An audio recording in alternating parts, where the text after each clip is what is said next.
बच्चों, आज जीवन ज्योति क्लासेस के अधिगम के अध्याय में मैं राकेश सर आपको फिर से पढ़ाने के लिए आया हूँ। और इसके पहले मैंने आपको बता रखा था अधिगम क्या होता था, अधिगम की विधियाँ क्या होती ये भी बताया गया, अधिगम के प्रकार क्या होते हैं ये भी बताया गया था। उसके साथ साथ अधिगम की विशेषताएं भी बचता है, उसके और भी पार्ट बचते हैं। लेकिन उसको जानने से पहले हमको ये चीज जानना पड़ेगा, कोई बालक कुछ सीखता है तो सीखता है या सिखाता है तो वो अधिगम होता है। मैंने इसके 3 प्रकार बता रखे थे, प्रतिबोधात्मक, गामक और फिर एक संकल्पनात्मक था। मैंने विधि भी बताया, मैंने सारी चीज बता रखी। लेकिन अब ये बनता है कि बालक जो सीखता है उसको मनोवैज्ञानिकों ने मुख्य रूप से 2 विशेष भागों में बताया कि बालक किस तरीकों से सीखता है, बालक किस सिस्टम से सीखता है। हालांकि इसके बहुत तरीके होते हैं, लेकिन जो बालकों के बारे में बताया गया तो 2 तरीके इसमें मुख्य माने गए। एक बालक जो सीखता है वो व्यवहार के माध्यम से सीखता है, और एक बालक जो सीखता है वो संज्ञान के माध्यम से सीखता है। जो बालक व्यवहार के माध्यम से सीखता है उसे व्यवहारवादी कहते हैं, और जो बालक संज्ञान के माध्यम से सीखता है उसे संज्ञानवादी कहा जाता है। बहुत नाम मिलेंगे आपको, Thorndike, Skinner, Pavlov, Kohler, Koffka, Lewin, Vygotsky, Jean पियाजे, तमाम नाम आपको मिलेंगे। ये सारे नामों ने जब अधिगम के बारे में, सीखने के बारे में बताया कि बालक 2 तरीकों से बहुत अच्छी तरीके से सीखता है। एक व्यवहार के माध्यम से सीख लेता है, तो दूसरा जो सीखता है वो संज्ञान के माध्यम से सीखता है। देखते हैं, जो बालक व्यवहार के माध्यम से सीखता है उसमें 4 सेंटेंस ऐसे होंगे, जब भी ये आएंगे तब आप इस प्रश्नों का जवाब आसानी से पा लेंगे। कोई भी बालक कैसे व्यवहार के माध्यम से सीखा करता है, जब भी सीटेट के एग्जाम में व्यवहारवादी की बात करेगा, ये 4 तथ्य अगर आपने तैयार किए हैं तो मुझको नहीं लगता कि आप सारी चीज नहीं जानते। एक शब्द आता है उद्दीपक का,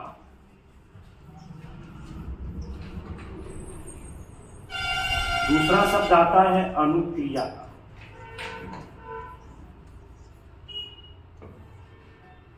तीसरा शब्द आता है अभिप्रेरणा का, और चौथा जो शब्द आता है वो पुनर्मनन का आता है।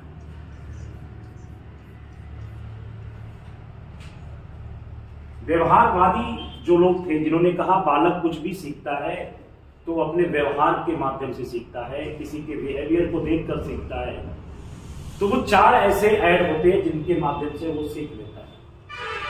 उद्दीपक को स्टिमुलस कहते हैं, अनुक्रिया को रिस्पांस कहते हैं, अभिप्रेरणा को मोटिवेशन कहते हैं, पुनर्बलन को रेनफोर्समेंट कहते हैं। अर्थात ये कहा जाता है कि व्यवहारवादी जो होते हैं वो इन 4 जरियों के माध्यम से सीखा करते हैं। मैं जो चीज बता रहा हूं ये किसी भी बालक के जीवन को बदलने के लिए, सीखने के लिए एक बड़ी चीज है, जिसको मनोवैज्ञानिकों ने अपने तथ्यों में बताया। अब अपने जीवन के आने वाली नई पीढ़ियों को व्यवहार के माध्यम से कैसे बदल सकते हैं, कैसे कोई चीज सिखा सकते हैं, इस सेंटेंस को जानना पड़ेगा। 4 शब्द आते हैं आपके सामने। पहला शब्द हम लोग देख लेते हैं उद्दीपक का। अक्सर हमने सुना है थॉर्नडाइक साहब की थ्योरी का नाम बताओ, SR थ्योरी, स्टिमुलस और रिस्पांस की बात आती है। उद्दीपक अनुक्रिया का सिद्धांत किनका रहा है तो थॉर्नडाइक साहब का। वहीं अगर स्किनर साहब का नाम आता है तो RS थ्योरी की बात बताई जाती है, रिस्पांस अनुक्रिया उद्दीपक, और उसी को उन्होंने पुनर्बलन भी नाम बताया रखा था। अब देखते हैं, खैर वो बात अलग की देखी जाएगी। व्यवहार के माध्यम से बालक कैसे सीखते हैं? पहला शब्द आता है उद्दीपक का, स्टिमुलस का होता है। ये वो क्या होता है? उद्दीपक या स्टिमुलस। जब कोई भी व्यक्ति, बालक कोई एक निश्चित वस्तु देखकर खुद को बदल ले, वही होता है उद्दीपक या स्टिमुलस। जब कोई बालक, कोई व्यक्ति किसी वस्तु को देखकर खुद अनुक्रिया करने लगे, कोई क्रिया करने लगे, उसी को कहते हैं उद्दीपक।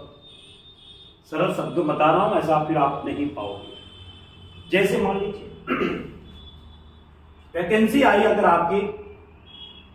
आपके सामने सरकार ने दे दिया, हम 70,000 टीचर की भर्ती देंगे, ठीक है, 70,000 भर्ती की बात इन्होंने किया। ये भर्ती देखते ही बच्चे क्या करने लगते हैं? आप लोग क्या करेंगे? वे पढ़ने लगेंगे, कोचिंग संस्थाओं में जाएंगे, विद्यालयों में जाएंगे, घर पे अपने जो पढ़ने का समय है उसको बढ़ाएंगे, तमाम बातें आप करेंगे, जरूर करेंगे। एग्जाम के समय पे हम एकाग्रचित हो जाते हैं, एक्टिव हो जाते हैं ज्यादा। 70,000 भर्ती का नाम सुनते ही आप अपने व्यवहार को बदल लेंगे। जो पढ़ते नहीं थे 2-3 घंटे, आप 4-5 घंटे पढ़ेंगे। जो आप तैयारी नहीं करना चाहते थे, करेंगे। जो कोचिंग नहीं जाना चाहते थे, जाएंगे। जो हार्ड वर्क नहीं करते थे पढ़ाई के प्रति, अब वो करेंगे। क्यों करेंगे? क्योंकि आपको एक भर्ती की आस जगी। वही जो भर्ती आई उसी को कहते हैं उद्दीपक। क्या कहते हैं भाई? उद्दीपक, यानी स्टिमुलस। उसको देख के हमने किया। आज से जानिए, कोई बालक अगर व्यवहार के माध्यम से खुद को बदलता है, तो जब व्यवहार के माध्यम से खुद को बदलेगा तो निश्चित मान के चलिए कि उस बालक ने कुछ सीखा है। हम और आप भी सीखते हैं। हम आप भी बहुत ज्यादा पहले पढ़े नहीं थे। अब जब भर्तियां आई, प्रतिस्पर्धी विद्यार्थी बढ़े, तो हमने खुद को, अपने को स्ट्रांग किया और स्टडी मेहनत से की, और अब जो है हमको अच्छे प्रतिभाशाली बालकों में, होड़ में हम शामिल रहते हैं। वही स्टिमुलस होता है। आज से जान लीजिएगा, किसी की चीज को देखकर, कोई चीज को देखकर खुद को, अपने को बदल लेना, ये व्यवहार से ही बदल रहा है। उसके व्यवहार को देखा ने, हमने अपने व्यवहार को बदल लिया। हमारे पड़ोसी नौकरी पा गया तो हमने भी अपने व्यवहार को बदलने की कोशिश की। किसी गांव में 1-2 इंजीनियर हुए, 1-2 IAS PCS हुए, 1-2 मेडिकल डॉक्टर हुए, तो वैसे ही उस सोसाइटी में भी वैसे ही लोग होते हैं, क्योंकि वो व्यवहार को देखकर बदलते हैं। तो व्यवहार को देखकर बदला, ये उद्दीपक हो गया। तो व्यवहारवादियों ने कहा कि बालक अपने किसी के बिहेवियर को, व्यवहार को देख के बदलता है, तो वही उद्दीपक को देख के बदलता है।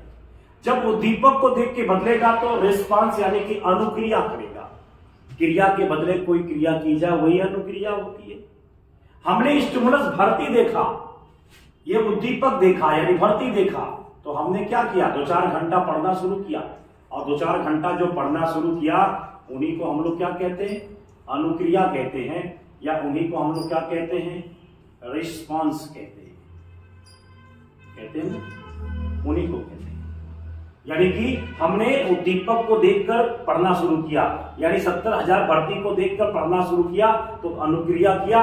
यही व्यवहारवादियों ने कहा कि जो हम देखकर करने लगे, पड़ोसी अमीर हो गया, हम भी देखकर अब स्टडी करने लगे, अब हम भी मेहनत करने लगे कि हम उससे आगे जाएंगे और उसके बराबरी पड़ जाएंगे, तो उसी को कहते हैं अनुक्रिया। ठीक है भाई, एकदम सिंपल सी बात है, ना आए तो आप बताते रहिएगा। अगला इसमें आता है अभिप्रेरणा। अभिप्रेरणा क्या होती है? अभिप्रेरणा मतलब मोटिवेशन। अक्सर लोग अपनी भाषा में कहते हैं मैंने तो प्रेरणा स्रोत तो वो है, मैंने इनसे प्रेरणा ली थी। ये मोटम शब्द से लिया गया, जिसका मतलब होता है टू मूव, यानी गति करना। जब हम गति करते हैं, अपने अंदर गति पैदा करते हैं, क्या होता है कि जब हमारे अंदर की एक आत्म प्रेरणा जागती है किसी की भावनाओं में आकर, तो हम अपने आप को बदल देते हैं।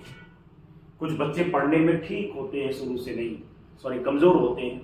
अचानक उनको कोई एक मोटिवेशन मिला, किसी ने एक रास्ता बताया। अरे भाई, आप सीधी से एक रास्ता को समझ सकते हैं। हमारे हिंदुस्तान में सबसे बड़े उद्योगपति अगर मुकेश अंबानी साहब है, तो उनके पिता धीरू भाई अंबानी साहब एक पेट्रोल टंकी पे तेल भरने वाले वर्कर थे। लेकिन फिर उन्होंने क्या किया, उनके अंदर एक मोटिवेशन, अभिप्रेरणा उनके अंदर जागी। और उन्होंने खुद अपने आप को बदल दिया। आज दुनिया की बड़ी शक्तियों में 10 बड़े अमीरों में उनके नाम की शुमार होते हैं। आप समझ सकते हैं, मोटिवेशन बड़ा ही मजबूत है, आदमी के व्यवहार को बदल देता है। तो अभिपेड़ा के माध्यम से बालक के व्यवहार बदल जाते हैं। इसे ही हम लोग कहते हैं व्यवहार में परिवर्तन होना। मोटिवेशन बड़ी इंपॉर्टेंट चीज होती है। किसी भी बालक को अगर उसके व्यवहार को बदलना है तो निश्चित तौर पे आप उसको टू मूव अर्थात मोटिवेशन करिए।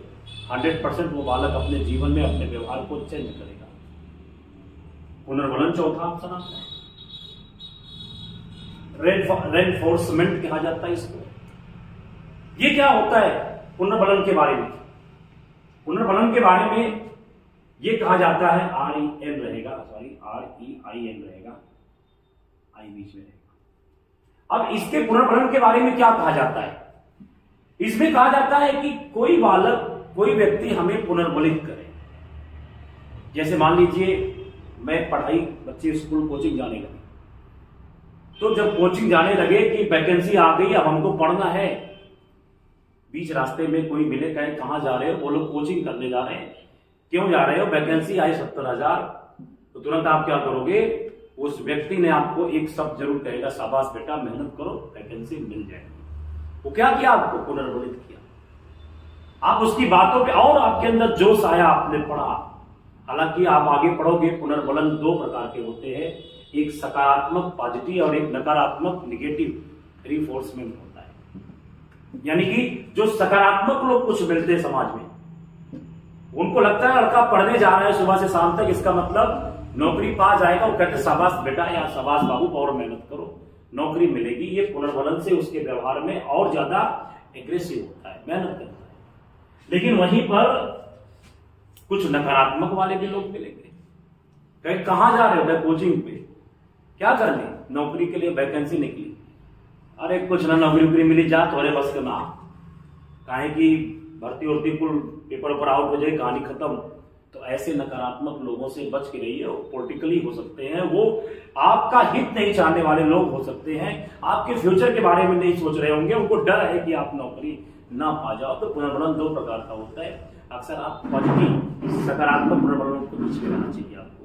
तो ये हो गया पुनर्वलन, रेनफोर्समेंट कहते हैं। रेनफोर्समेंट के बारे में जब भी आपकी बात आएगी, चारों तथ्यों के माध्यम से बालक में व्यवहार के माध्यम से क्या हो रहा है? परिवर्तन हो रहा है। ये व्यवहार से के बदले व्यवहार में समय से परिवर्तन होता है, तुरंत नहीं होता। आपने किसी को नमस्ते किया, एक दिन देखकर उसने रिसीव नहीं किया, अगले दिन आप कहेंगे छोड़ो यार, जब नहीं दे रहा तो क्रिया के बदले क्रिया, हम भी नहीं नमस्ते करेंगे। तो व्यवहार के बदले व्यवहार में परिवर्तन जो हम कर ले, उसी को हम व्यवहारवादियों ने अपने अपने तर्क बताए। थॉर्नडाइक, स्किनर, पाउल, तमाम लोग आते हैं। इन लोगों ने अपने अपने थॉट दिए हैं। किसी ने कबूतर पे, किसी ने चूहे पे प्रयोग किया है, एक्सपेरिमेंट उनका रहा है, और फिर वो जो बताए हैं वो बच्चों के लिए आने वाले दौर में एक अजीब और अंतिम उदाहरण मान सकते हैं या उनकी आधारशिला मान सकते हैं। तो आज से जानिएगा कि जो अधिगम होता है, अधिगम को सीखने के लिए 2 तरीके होते हैं। एक व्यवहारवादी का तरीका होता है और एक संज्ञानवादी का तरीका होता है। जैसे हमने देखा कि इसमें 4 तथ्य दिखे, वैसे संज्ञान में भी 4 तथ्य दिखेंगे। इन 4 तथ्यों की बात करेंगे तो पहले तथ्य की बात करते हैं, तो उसको हम लोग कहते हैं संवेदना। क्या कहते हैं भाई? संवेदना। दूसरा शब्द आता है संवेदना के बाद दूसरा शब्द आएगा प्रस्तुतीकरण।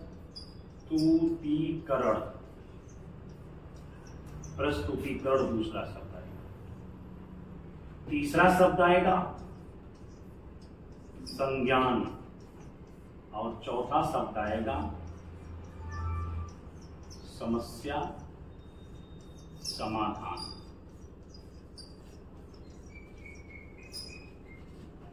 चार तरीके होंगे संज्ञानवादियों के माध्यम से, वही 4 तरीके मैंने बताया इनके माध्यम से होते हैं। इन 4 तरीकों को देखते हैं। संज्ञान का मतलब क्या होता है, ये शब्द जानते हैं। कुछ बालक अपने मस्तिष्क में कुछ विचार को कलेक्ट करते हैं, कुछ विचार को रखे रहते हैं, ग्रहण किए रहते हैं, उन्हीं को हम लोग संज्ञानवादी कहते हैं। जो कलेक्ट करते हैं उसके भी तरीके 4 होते हैं। पहला तथ्य आता है संवेदना का। कुछ बालक होते हैं जो इंद्रियों के माध्यम से सीखते हैं। किसके माध्यम से? इंद्रियों के माध्यम से सीखते हैं। ये इंद्रियां क्या होती है? ये इंद्रियां क्या होती है? हिंदी में आप पढ़े भी होंगे इंद्रियों के बारे में। इंद्रियां क्या होती हैं? तो इंद्रियों को हम लोग कह सकते हैं, हिंदी के शब्दकोश हैं, एक ज्ञानेंद्रियां होती हैं और एक कर्मेंद्रियां होती हैं। और जो ज्ञानेंद्रियां कर्मेंद्रियां होती है उसमें खास तौर से कोई भी संज्ञानवादी बालक इन्हीं इंद्रियों के माध्यम से सीखता है। जैसे आंख, नाक, त्वचा,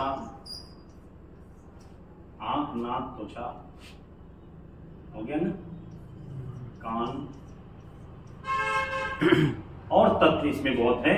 ये सारी इंद्रियां, हाथ पैर भी होगा, है ना, ये सारी चीजें आती हैं। मुख्य रूप से हम लोग जो है ज्ञानेंद्रियों की बात करते हैं। ज्ञानेंद्रियों में संवेदना शब्द आता है। एग्जाम्पल के तौर पे अगर किसी बालक के पैर के नीचे या किसी व्यक्ति के पैर के नीचे कोई जानवर जब दबता है, छोटा सा जानवर हो, तो तुरंत उसे कहां फील होती है? उसके नर्वस सिस्टम में, तंत्रिका तंत्र में उसकी संवेदनाएं, उसकी त्वचा बताते हैं, तुरंत त्वचा है ना, उसके त्वचा बताते हैं साहब आपके पैर के नीचे कुछ है। उसके आंख बताती है कुछ है, पैर कान मुंह जो भी है, हाथ पैर कुछ भी महसूस करता है। जो महसूस बताते हैं उसी को हम क्या कहते हैं? संवेदना। यानी संवेदना बालक ऐसे समय से सीखता है जब उससे अचानक उसके हाथ पैर, त्वचा या ज्ञानेंद्रियों कर्मेंद्रियों से कोई चीज की जानकारी मिलती है। दूसरा, तुरंत ये प्रक्रिया होती है, अचानक चलती है, तेज गति से चलती है। दूसरा होता है प्रस्तुतिकरण। प्रस्तुतिकरण को 3 पार्टों में डिवाइड हम लोग कर देते हैं। एक, नाम, दूसरा पहचान और तीसरा व्याख्या होगी। ये नाम हो गया। जब हमको एहसास हुआ कि हमारे पैर के नीचे कुछ है, वो संवेदना थी और तुरंत उसने देखा नीचे। जो उसने नीचे देखा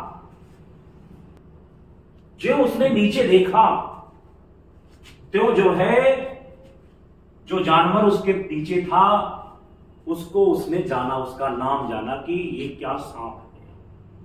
क्या जाना? ये क्या है? सांप है। जो संवेदनाओं के माध्यम से महसूस हुआ, देखा, तो नाम क्या है? सांप।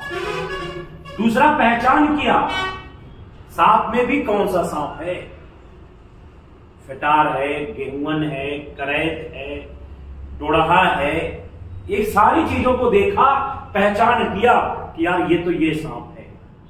फिर तीसरा, उसी समय एक और चीज आएगी, व्याख्या। अब व्याख्या करेगा। व्याख्या क्या किया? अरे यार ये तो फटार है, करैत है, काट लेगा तो मेरी तो मौत निश्चित है। ये व्याख्या हो जा रही है। डोड़हा अगर है तो कोई बात नहीं, काट लेगा तो अभी कोई दिक्कत नहीं है, मौत नहीं होगी। इन तीनों को मिलाकर हम लोग क्या कहते हैं? प्रस्तुतिकरण। बालक में पहले संवेग आता है इंद्रियों के माध्यम से, फिर ये 3 सिस्टम चलते हैं, फिर संज्ञान में लेता है उसी को है। संज्ञान, जिसको हम सूझ भी कह सकते हैं, वो अपने मेथड दिमाग में लेता है, यानी कि अपने विचारों को कलेक्ट करता है, कैसे इससे हम लोग बचा जाए। ये सारी बातें उसके मेथड में आती है, उसी को हम क्या कहते हैं? संज्ञान में ले लिया। और लास्ट में वो क्या करता है? इस समस्या से निजात दिला देता है, बचने का प्रयास करता है। वो समस्या जब खत्म कर देता है, पहले संज्ञान समस्या को बचने का प्रयास करता है और बाद में समस्या को समाप्त कर देता है। ये हो गए इन लोगों ने जो बताया, ये संज्ञानवादियों ने बताया, और इसको जिसने बताया व्यवहार में, ये व्यवहारवादियों ने बताया। अब तो मुझको लग रहा है आपको बड़े आसानी से समझ जाएंगे। जीवन में कोई बालक कुछ अगर सीखना चाहता है तो या तो बिहेवियर, व्यवहार के माध्यम से सीखेगा, या तो संज्ञान के माध्यम से सीखेगा। व्यवहार के माध्यम से 4 तरीकों से सीखेगा। किसी बच्चे को आप जितना उद्दीपक दोगे, जितना भी उद्दीपक दोगे, शाबाश बेटा और अच्छा, या ये चीज दिखा दिए कि और तुमको अच्छा नंबर लाना है, या यहाँ पे उसको तुरंत जागरूक करोगे पढ़ने के लिए, वो लगातार उद्दीपक को देख के पढ़ेगा, उसको पहले मार्क्स लाने हैं, क्या करने हैं, अभी पेड़ा उसके अंदर मोटिवेशन भी जागृत करेंगे अच्छे अच्छे लोगों के विचारों को, और एक पुनर्बलित बीच बीच में उसको आप क्या करेंगे, शाबाश ऐसे शब्दों का प्रयोग करेंगे, तो ये बालक जल्दी सीख लेगा व्यवहार के माध्यम से, लेकिन समय लगेगा। और यहीं पर संज्ञान के माध्यम से जो अधिगम सीखेगा वो 4 प्रकार होते हैं। एक संवेदनाओं के माध्यम से सीखेगा, अर्थात संवेदनाओं में अपने 5 ज्ञानेंद्रियां, 5 कर्म इंद्रियां होती हैं, इनके माध्यम से वो उसकी संवेदनाओं में उसको ज्ञान के बारे में सूचना मिलेगी। फिर दूसरा रास्ता उसका प्रस्तुतीकरण का होगा। इसमें क्या होता है, वो नाम, पहचान, व्याख्या करेगा कि क्या है चीज और इससे क्या हो सकता है और इससे क्या हमको समस्या है। और लास्ट में संज्ञान में जाएगा, अर्थात विचारों को कलेक्ट करेगा, कैसे इस सांप से, इस चीज से बचा जाए या पढ़ा जाए, और लास्ट में क्या होता है, समस्या समाधान को समाप्त कर लेगा। तो ये आपकी जो ये क्लास है व्यवहारवादियों और संज्ञानवादियों के माध्यम से पढ़ने की, ये जिस बच्चे ने तैयार कर लिया वो पूरे थाट को ही तैयार कर लेगा। दूसरी बात आज जान लीजिए, आगे आप पढ़ोगे एसआर थ्योरी, किसी ने दिया पुनर्बलन थ्योरी, किसी ने अलिपेड़ा थ्योरी, किसी ने कॉलर कोपका लेविन का नाम सुनेंगे, ये सारे संज्ञानवादियों के माध्यम से देंगे।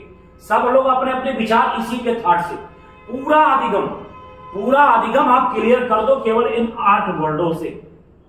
सीटेट के एग्जाम में प्रश्न देगा, किसी भी प्रश्न में अगर आपको समझ में नहीं आ रहा तो ये 4 शब्द दिया है संज्ञानवादियों में, तो ये चारों शब्द सही है। ये 4 शब्द व्यवहारवादियों में दिया तो ये चारों शब्द सही है। इसलिए आपको एक सरल भाषा में कह रहे हैं, ये व्यवहारवादियों के 4 सेंटेंस, संज्ञानवादियों के 4 सेंटेंस तैयार कर लिए, आप पूरी तरह से अधिगम पे कंट्रोल कर लिए। तो बच्चों आज के लिए इतना ही क्लास, ठीक है। आप लाइक सब्सक्राइब करते रहिए।